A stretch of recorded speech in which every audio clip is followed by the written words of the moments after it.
Pernah nggak kalian mikir, kenapa hewan di sekitar kita seperti kucing atau ikan jumlahnya bisa terus bertambah banyak?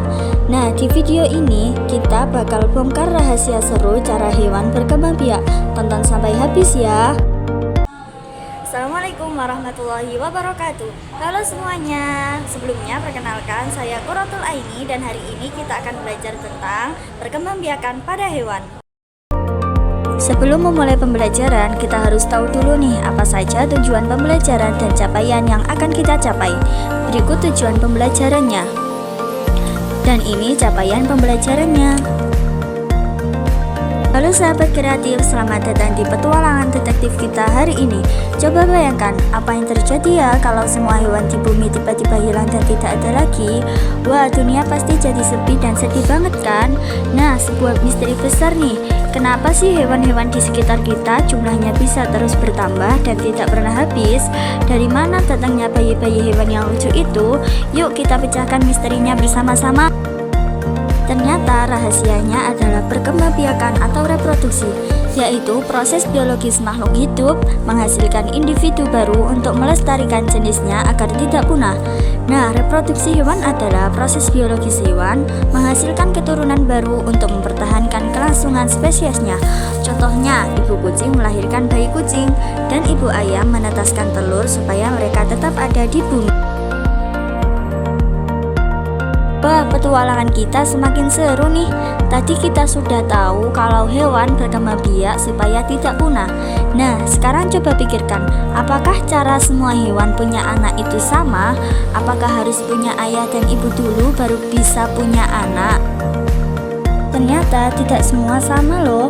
Ada rahasia ajaib di alam ini.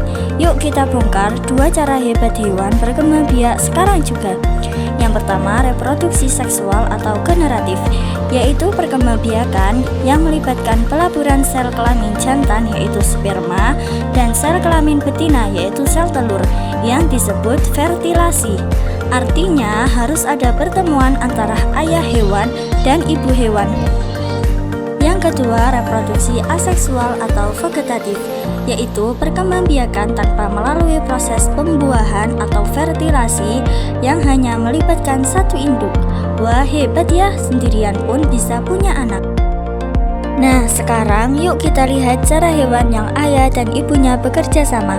Pada hewan, perkembangbiakan generatif dibagi menjadi 3 jenis utama. Yang pertama adalah ovipar atau bertelur, yaitu embrionya tumbuh di dalam telur di luar tubuh induknya. Contohnya seperti ayam. Yang kedua adalah vivipar atau melahirkan, yaitu embrionya tumbuh di dalam rahim induk lalu dilahirkan.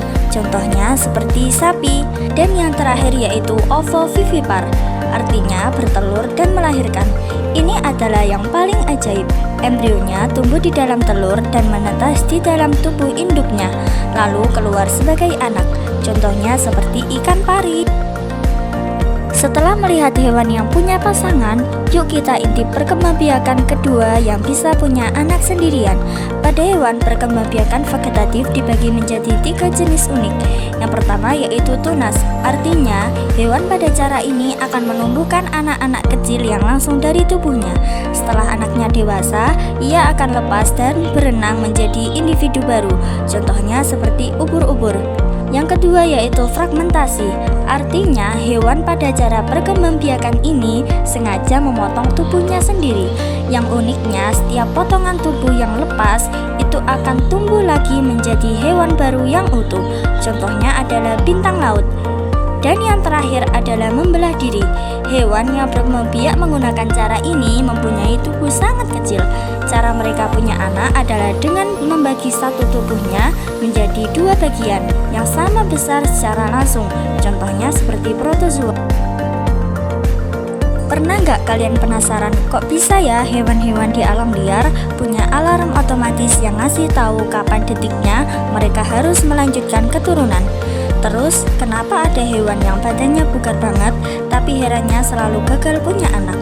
Nah, ternyata di balik itu ada 3 faktor yang mengontrol tubuh mereka dari balik layar. Yuk kita bongkar apa saja 3 faktor tersebut. Yang pertama yaitu hormon. merupakan senyawa kimia organik yang diproduksi oleh kelenjar endokrin di dalam tubuh makhluk hidup, pengatur tubuh makhluk hidup untuk mengendalikan siklus reproduksi. Yang kedua adalah nutrisi, merupakan kumpulan zat gizi seperti protein, karbohidrat, lemak, vitamin, dan mineral yang diproduksi makhluk hidup dari makanannya dan diperlukan oleh tubuh untuk melanjutkan proses reproduksi. Dan yang terakhir adalah lingkungan, merupakan totalitas kondisi fisik di luar tubuh organisme, meliputi suhu udara, ketersediaan air, intensitas cahaya matahari, kelembapan, hingga keberadaan predator. Nah, setelah melihat video tadi, apakah kalian sudah paham tentang perkembangbiakan pada hewan? Jangan lupa berlatih ya, dan sampai jumpa pada pembelajaran berikutnya.